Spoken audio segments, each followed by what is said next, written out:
বিয়ে করে লেছে, তো এখন কইছে কে দেখবে আমাকে, শয়তান কুন্ডেকা কে দেখবে, তোর স্বামী দেখবে। মানে আগেকার দেখার লোক ছিল, এখন আর দেখার লোক নেই। এপ্রি নিম পেড়েছে, লাল পড়ছে, চুলগালাকে খেপির মতন করে দিয়া আছে, যেমন করে দুয়ার খুলছে। তোর স্বামী তখন দেখছে, ইস খেপিকে দেখলু রে, এ তো খেপি হয়ে আছে। মানুষ আর মানুষ হয় না, অমানুষ হয়ে বসে আছি। কি আপনি আল্লাহর কাছে চাইবেন? যেই জিনিসটা চাইতে গেলে আপনার দুনিয়া এবং আখিরাত দুটাই সাকসেস হবে। কিন্তু রাবিয়া বিন কাবকে যখন বলা হলো, রাবিয়া বিন কাব চাইলেন আল্লাহর কাছে জান্নাত, সে জান্নাত চাইলো, বিশ্ব নবীর সঙ্গে জান্নাতে থাকবেন। এবার আল্লাহ রাসূল বললেন, রাবিয়া তুমি যদি আমার সঙ্গে জান্নাতে থাকতে চাও, তাহলে তোমাকে একটা আমল করা লাগবে। যে আমলটা করতে পারলে তুমি আমার সঙ্গে জান্নাতে থাকবে। সেই আমলটা কি? যে তোমাকে বেশি বেশি করে সিজদা করতে হবে, আর বেশি বেশি করে তোমাকে সিজদা করতে হবে। আর যখন তুমি বেশি বেশি করে সিজদা করবে রে রাবিয়া, তুমি জেনে না যে আমার সঙ্গে জান্নাতে থাকবে। কথা কম না বল না রে ভাই, কথা বুঝে না, বক্তব্য বুঝে বকছিস। চুপচাপ তো কাজ করা যায়। হেদায়েত এত দামি জিনিস, যারা হেদায়েত পেয়েছে তাদের জীবন ধন্য। একজন মহিলা সাহাবী আর দুইজনের কথা বলবো, তারা স্বামী স্ত্রী। এটা বলে দিই, যেহেতু মা বোন একদিকে আছে, মা বোনদের আলোচনা একটু হয়ে যাবে, ওটাই ধরলেন আজকে। হেদায়েত পেয়েছে তারা জান্নাতি হয়ে গেছে। কেমন?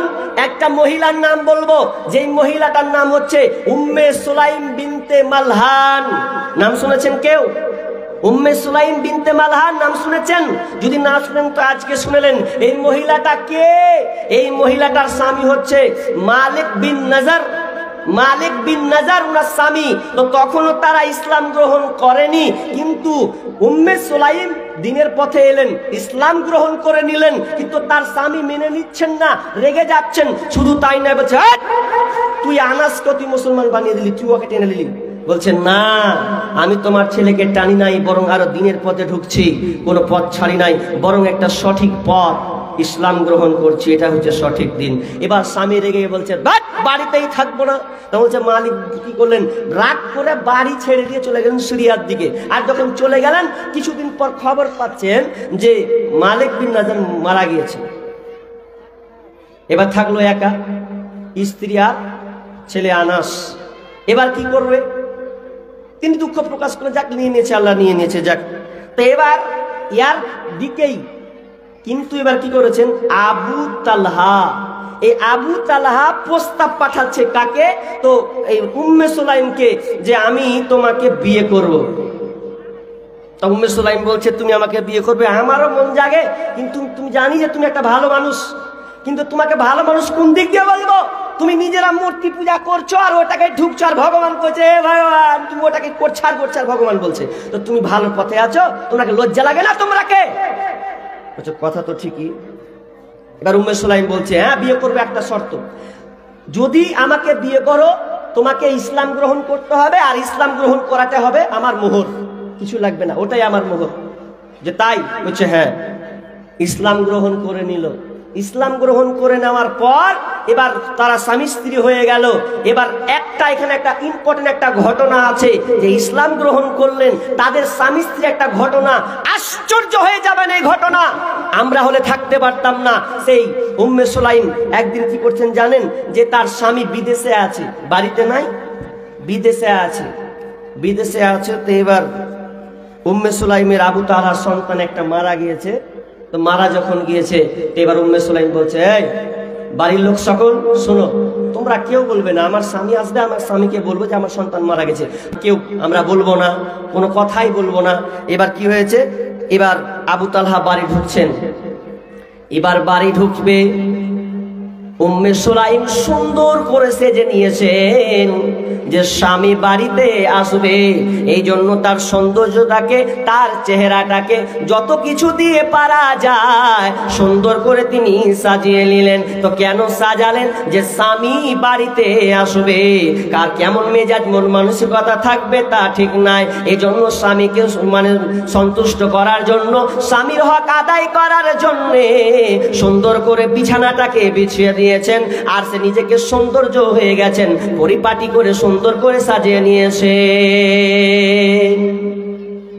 আর আমাদের আজকালকার মেয়েরা কেমন গো, স্বামী যদি বাড়িতে আসবে 12টার পরে, হয়তো ট্রেনে হয়তো 12টার 1টা লেগেছে, ও জানছে যে এখন বাড়ি ঢুকবে 1টার সময়, তো যখন স্বামী যখন বাড়ি ঢুকছে তো ল্যাল খেপড়ি নিম পেড়েছে, লাল পড়ছে, চুলগালাকে খেপির মতন করে দেওয়া আছে, যেমন করে দুয়ার খুলছে, তখন স্বামী তখন দেখছে ইস খেপিকে দেখলু রে, এ তো খেপি হয়ে আছে লিল্লা। আর ও রাস্তা থেকে এসেছে, কত মেয়ে যে দেখেছে, ও বা দেখে নাই রাস্তাতে কত আসতে গিয়ে কত সুন্দরী সুন্দরী একদম সেজা খাজা গুজামে তার চোখে পড়েছে, আর ভাবে নিলে যে আমার স্ত্রীটা কি করতে যে পারি, সারা বাইরে ছিল ওই ভালো ছিল। এটা করিয়েন না মা বোন। স্বামী আসবে বাড়ি তো নিজেকে সুন্দর করে সাজো, তাহলে যেন তোমার স্বামীর তোমার মুখ দেখে যেন সন্তুষ্ট হয়।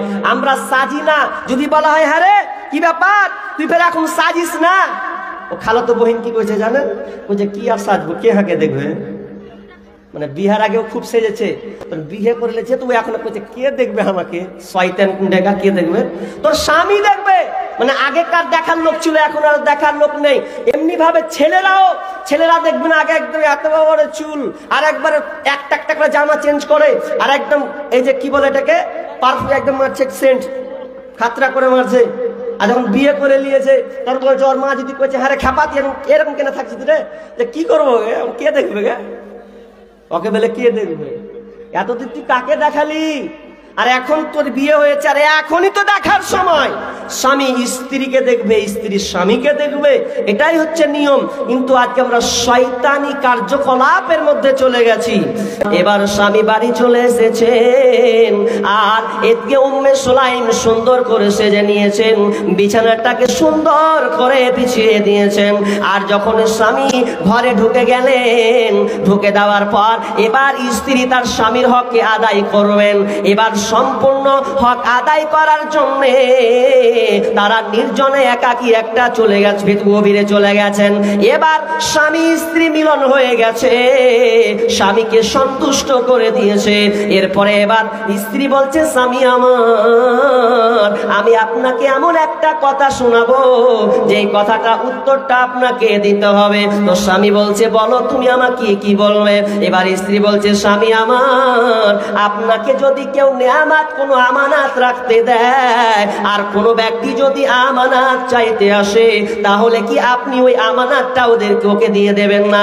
স্বামী বলছেন, আবু তালা বলছেন অবশ্যই ওর হক যদি, ও আমানত যদি চায় তাহলে ওকে ফিরিয়ে দিতে হবে। এবার স্ত্রী দেখেন কত ইমানদারি মহিলা, কত সুন্দর করে স্বামীকে বুঝাচ্ছেন, দিয়ে বলছেন স্বামী আমার, আমাদেরকে একটা সন্তান আল্লাহ তাআলা দিয়েছিলেন, আর ওই সন্তানটা ছিল আল্লাহর আমানত, আর ওই আমানতটা আল্লাহ উঠিয়ে নিয়েছেন, আর তার মানে তোমার সন্তানটা মারা গেছে। যেমনই বলা, নাপাক অবস্থা শরীর, স্বামী তো একটু রেগে গেছে, এই তুই কি শোনালি আমাকে, এই নাপাক অবস্থায় তুই আমার ছেলের মরার খবর শোনালি মানে? আনাস বর্ণনা করছেন যে আমি আব্বাকে ফলো করলাম, চোখগুলোকে লাল লাল করে দিয়েছে, এমন রাগান রেগেছে যে নাপাকের অবস্থায় বলতে হলো, আগে বলা গেল না। এবার রাগ করে দিয়ে চলে গেল আল্লাহ রাসূলের কাছে, যে আল্লাহ রাসূল আমাদের মধ্যে এই ঘটনা ঘটেছে। আল্লাহ রাসূল বললেন কি, যে শোনো। আল্লাহ রাসূল দোয়া করে দিলেন, হে আল্লাহ, এই দুজনের মধ্যে এই রাত্রিতে যেটা হয়েছে, এই মিলনের ফলে আল্লাহ তুমি তাদেরকে একটা নেক সন্তান দাও। আল্লাহ দোয়া কবুল করেছিলেন, সন্তান দিয়েছিলেন। এই দুটার কথা বললাম, ছিল কোথায়, এলো কোথায়?